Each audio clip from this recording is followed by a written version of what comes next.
반갑습니다. 틈틈이와 알아보는 미국 주식. 오늘은 램리서치, 티커는 LICX죠. 이 기업을 한번 심층적으로 파헤쳐 보겠습니다.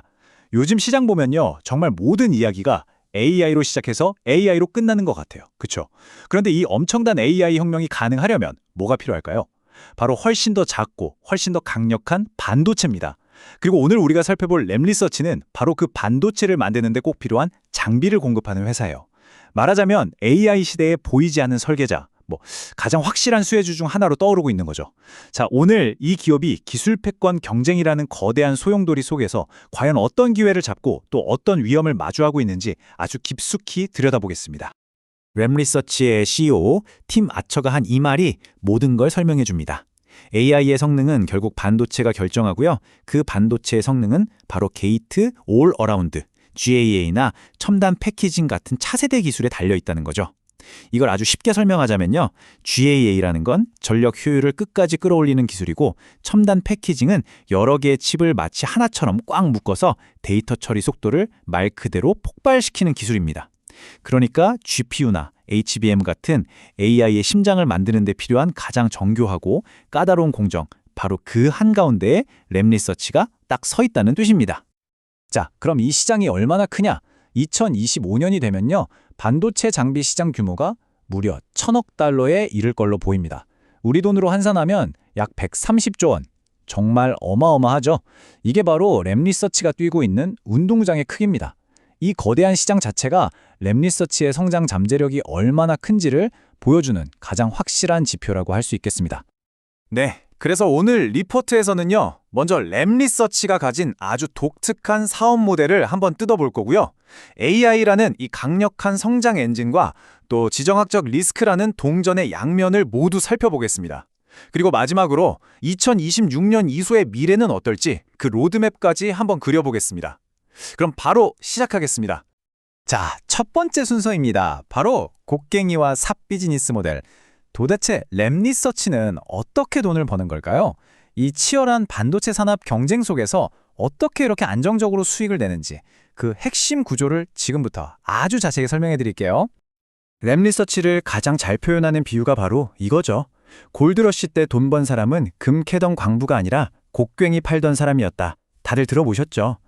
금광을 캐는 사람들은 대박을 터뜨리기도 하고 쪽박을 차기도 하지만 그들에게 곡괭이랑 삽을 파는 사람은 언제나 돈을 벌거든요. 램리서치가 딱 그렇습니다. 직접 반도체 칩을 만드는 게 아니에요.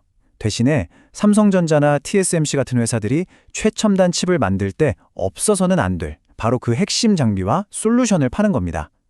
현대판 기술 골드러시에서 가장 확실한 도구 공급자, 바로 그 역할을 하고 있는 거죠. 자, 그럼 구체적으로 돈은 어떻게 버느냐? 크게 두 가지 축으로 볼 수 있습니다. 첫 번째는 시스템 수익이라고 부르는데요. 쉽게 말해 반도체 공장에 들어가는 어마어마하게 비싸고 정교한 장비를 파는 거예요.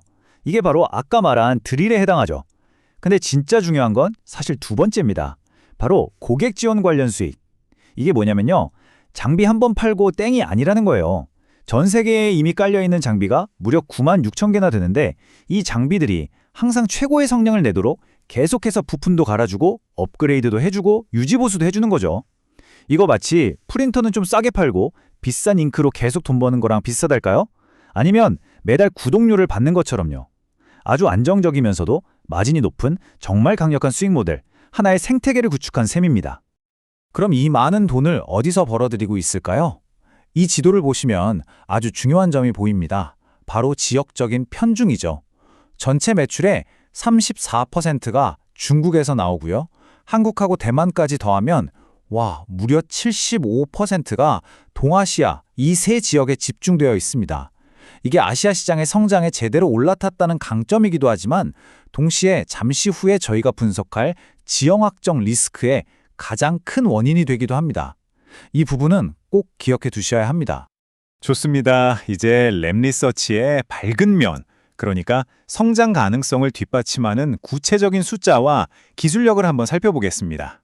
도대체 왜 이렇게 시장이 이 기업에 열광하는지 그 이유를 데이터로 직접 확인해 보시죠. 2025 회계연도 매출액이 18억 4천 달러입니다. 전년 대비 무려 23.7%나 성장한 수치예요. 이건 전 세계적인 반도체 수요가 얼마나 뜨거운지, 그리고 그 수요를 램리서치가 얼마나 잘 자신의 실적으로 연결시키고 있는지를 아주 명확하게 보여주는 숫자입니다. 그런데 매출보다 더 인상적인 게 있습니다. 바로 순이익인데요. 전년 대비 40%나 급증했습니다. 이게 그냥 물건만 많이 팔았다는 뜻이 아니에요. 공장 효율성을 높이고 더 수익성 좋은 제품 위주로 파는 등 경영을 정말 잘했다는 증거거든요. 한마디로 기업의 체력이 아주 튼튼하다, 이런 신호로 볼 수 있죠. 이런 폭발적인 성장은 어디서 오는 걸까요? 네 가지 핵심 기술에서 그 답을 찾을 수 있습니다. 첫째, AI 시대의 필수 기술이죠. GA와 첨단 패키징 분야에서 독보적인 기술력으로 2025년에만 관련 매출이 30억 달러를 훌쩍 넘을 것으로 보입니다. 둘째, HBM D램 생산에 꼭 필요한 에테르라는 신기술이 주요 고객사의 표준 장비로 채택되면서 기술 리더십을 다시 한번 증명했고요. 셋째, 차세대 낸드 기술에서도 시장을 선도하고 있습니다. 그리고 마지막으로 아까 말씀드렸던 거, 전 세계에 설치된 9만 6천 개의 장비들이 마치 구독 서비스처럼 안정적인 고마진 수익을 계속해서 만들어내고 있다는 점입니다. 하지만 빛이 있으면 당연히 그림자도 있겠죠. 지금부터는 램리서치가 마주하고 있는 도전 과제들, 그리고 잠재적인 위험 요인들을 아주 객관적으로 분석해 보겠습니다. 투자는 항상 좋은 점과 나쁜 점을 함께 봐야 하니까요. 네, 맞습니다. 이렇게 잘 나가는 것처럼 보이는 기업에도 분명히 숨겨진 위험이라는 게 있습니다. 이 질문을 통해서 우리는 화려한 실적 뒤에 가려진 잠재적인 문제점들을 하나씩 짚어볼 필요가 있습니다. 램리서치가 가진 근본적인 딜레마가 바로 이겁니다. 한쪽을 보면 복잡한 반도체 공정에서 없어서는 안 될 핵심 기술을 가진 정말 확고한 시장의 리더예요. 하지만 다른 한쪽을 보면 이 업계는 기술 발전 속도가 너무 빨라서요. 정말 잠시라도 연구개발, R&D 투자를 게을리하면 곧바로 경쟁에서 뒤처져 버리는 그야말로 살얼음판 같은 환경에 놓여 있습니다. 1등의 자리는요, 계속해서 도전을 받는 숙명을 안고 있는 셈이죠. 그 중에서도 가장 구체적이고 현실적인 위험은 바로 매출의 지역 편중입니다. 앞서 보셨듯이 전체 매출의 34%가 중국 단 한 나라에서 나오고 해외 매출 비중은 무려 93%에 달합니다. 이게 뭘 의미할까요?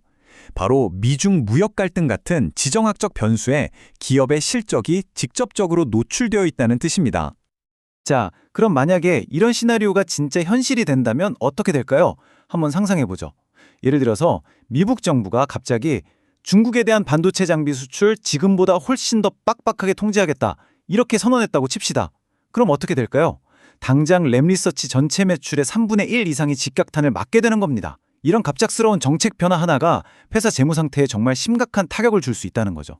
그리고 또 하나의 위험, 소수의 아주 큰 고객사들에 대한 의존도가 높다는 점인데요. 만약 그 고객사 중 단 한 곳이라도 우리 내년 투자 좀 줄여야겠어 라고 해버리면 램리서치의 매출은 곧바로 휘청거릴 수 있는 거죠. 이런 변동성도 무시할 수 없는 리스크입니다. 네, 지금까지 긍정론과 부정론 양쪽 얘기를 다 들어봤습니다. 그렇다면 이 모든 걸 종합했을 때 과연 램리서치의 미래는 어떤 모습일까요? 앞으로의 기술 로드맵을 통해서 한번 전망해 보도록 하죠. 램리서치의 미래 성장 계획은 꽤 명확해 보입니다. 우선 2025년까지는 AI 관련 기술들이 성장을 이끌어갈 거고요. 2026년부터는 기존에 깔아놓은 수많은 장비들의 대규모 낸드 기술 업그레이드가 새로운 먹거리가 될 겁니다. 그리고 그 이후에는요, 후면 전력 공급 같은 완전히 새로운 반도체 구조 기술이나 가상 공간에서 수요를 미리 예측해보는 세미버스 같은 시뮬레이션 소프트웨어, 또 공장 유지 보수를 알아서 해주는 로봇 같은 신사업들이 장기적인 성장을 책임질 것으로 보입니다. 오늘 분석한 내용을 이 표 하나로 딱 요약할 수 있겠습니다. 강세론의 핵심은 AI 혁명에서 절대로 빠질 수 없는 기술적 리더십, 그리고 그걸 바탕으로 한 강력한 재무 성과입니다. 반면에 약세론의 핵심은 중국에 대한 높은 의존도에서 오는 지정학적 리스크와 한시도 쉴 수 없는 치열한 기술 경쟁이죠. 이 두 가지 측면을 모두 균형 있게 이해하는 것이 가장 중요합니다. 결국 모든 질문은 하나로 모아집니다. AI라는 이 거대한 골드러시가 지금 우리 눈앞에서 펼쳐지고 있는데 우리는 과연 직접 금을 캐는 기업에 베팅을 해야 할까요? 아니면 그들에게 가장 중요한 도구인 삽을 파는 바로 이 램리서치 같은 기업에 투자하는 것이 더 현명한 선택일까요? 아마 이 질문에 대한 여러분 각자의 답이 투자의 기준이 될 겁니다. 오늘 함께 살펴본 이 심층 리포트가 여러분만의 투자 기준을 세우시는데 조금이나마 도움이 되었기를 바랍니다. 더 날카로운 토론은 오디오 팟캐스트 본편에서 계속 이어지니까요. 거기도 꼭 한번 들러주시고요. 다음 분석을 원하는 기업이나 더 궁금한 점이 있다면 댓글로 자유롭게 남겨주시기 바랍니다. 감사합니다.